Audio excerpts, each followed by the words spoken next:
So how are we going to work this into a paragraph? I suppose we can do a paragraph, and if we have a title, well, maybe the title can be something like, How Do Poets?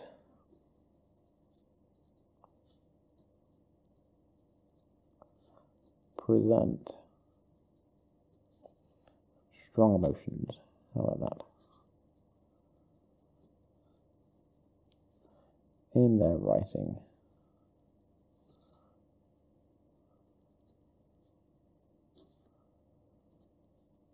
And I think the first thing that I would go to, the bit that I particularly like, is right at the start, actually, if I can find the right card, which is there. So to put it into a paragraph, I'd probably say something like, in the poem,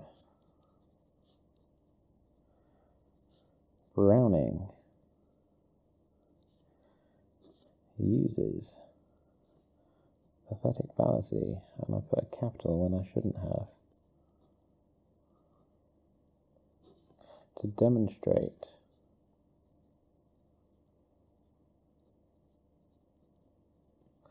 the emotional turmoil of the speaker. I'm then going to need quotations, so I like it tore the elm tops down for spite. I like the sullen wind, so we can use a bit of that. He writes,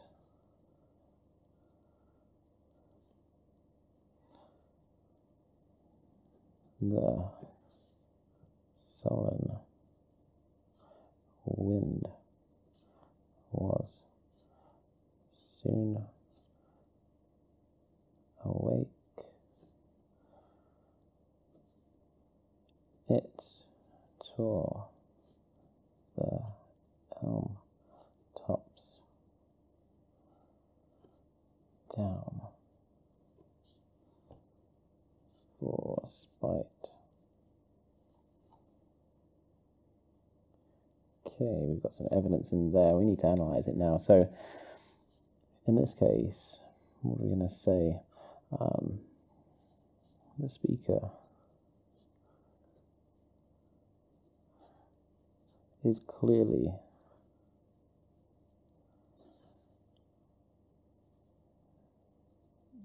disturbed at this moment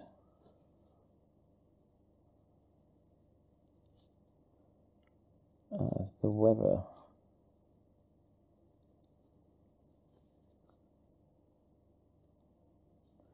is reflecting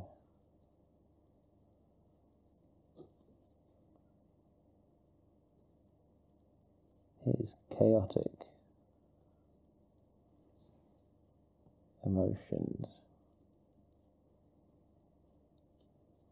Good, that makes a nice start. How can we go on? Personification of sullen wind.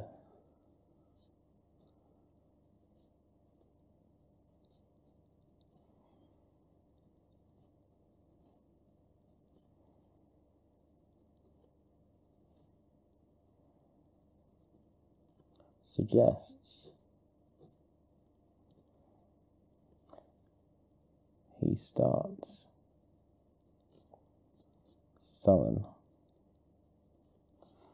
or sad,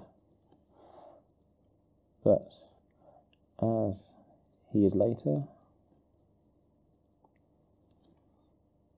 trying to vex the lake, let's put that in quotation marks, it shows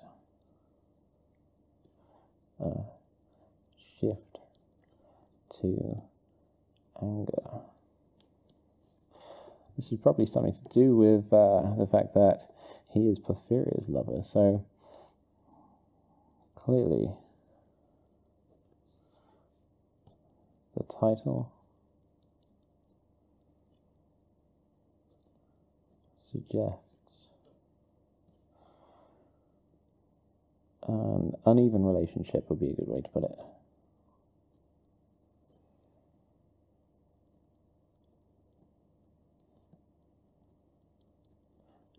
And he is probably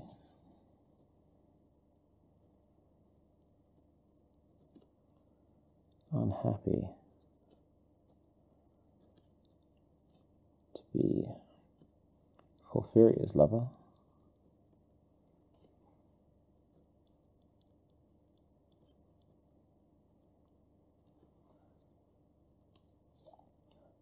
which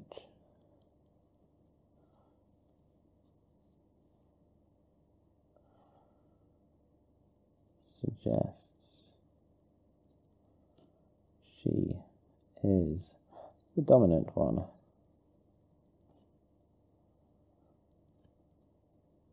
In charge of the relationship.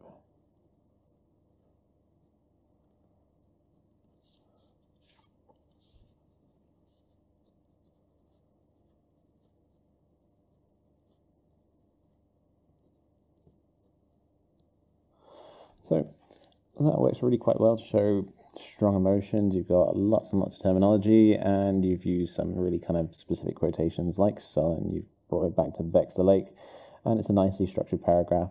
You can go a little bit further if you wanted to. You could talk to me about the iambic tetrameter. Gosh, that's going to be quite a tricky one. Iambic tetrameter is just a meter. It's a rhythm that the poem has, and it gets really kind of complicated really kind of quickly. But to put it simply, or as simply as I can manage, each line has got 8 syllables, and every even syllable, so 2, 4, 6, and 8, they're the even syllables, and they're the stressed ones. So you've got an unstressed and a stressed, and it goes in that pattern 4 times in every single line. So the sol, I'm going to highlight sol because it's second syllable, and then n is your third, wind is your fourth, was, soon, and then ache. So you've got 4 stressed syllables in this line. You've got same for every single one. Tor, elm, down, spite, did, worst, vex, lake. Those are the ones that are actually emphasized with iambic tetrameter. I'm running out of room. And that is the same for every single line in the entire poem. It's written in a really kind of close meter. So in this case, every second, fourth, sixth, and 8th syllable in each line, they're the stressed ones. They're the ones that he wants to sound harsher. But sometimes it's just a bit of a coincidence in terms of which syllable lands where. Some are done very much on purpose. So in this case, I would suggest, in terms of your iambic tetrameter, that tor is clearly put on a stressed syllable on purpose. Spite probably is, because this shows his emotions. Worst, definitely. Vex, definitely. And then sullen, yeah, absolutely. Wind, soon, okay. Ache, probably not. But the ones that you can comment on really quite successfully are these ones. So tor, spite, worst, vex, okay? And that will get you lots and lots of marks if you're competent enough to do it in your exam. So if you're going to use that, you're going to go a little bit further and talk to me about the iambic tetrameter, you could write and go even further. This is probably your level 8s, your level 9s, and that kind of stuff.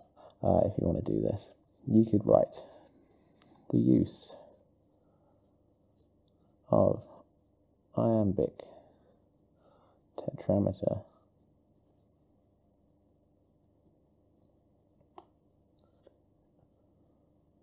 I'm going to put this stresses the emotions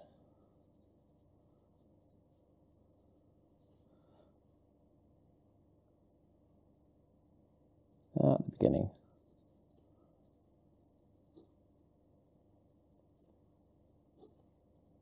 Of the poem.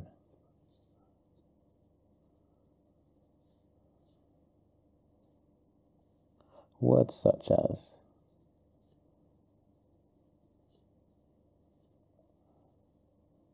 tor,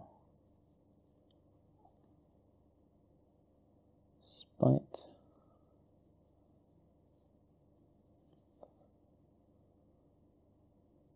and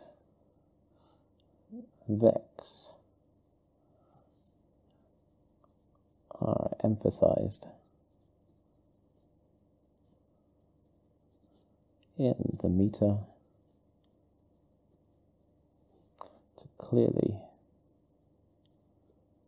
convey the speaker's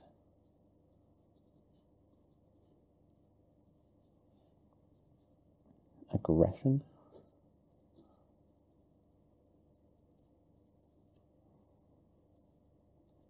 that would do well. And that clearly gives you a really nice sense of direction for the rest of the essay as well, because we talked about, like, at the start, he's really angry, he's really upset because she doesn't love him very much, and he wants her to devote her entire life to him.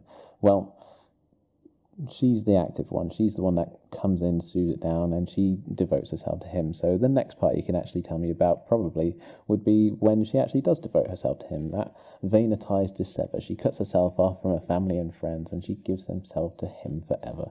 And so that part you could certainly talk to me about after this part, and what he decides to do with that, because he goes from being Porphyria's lover to Porphyria actually being his. And you could talk to me about the change in terms of that possessive adjective that we talked about earlier, about her being mine and mine forever. Okay, so he repeats mine a couple of times, and that would be a nice direction to carry this on. But it's a decent paragraph to start off with, and yeah, you could take that a lot further.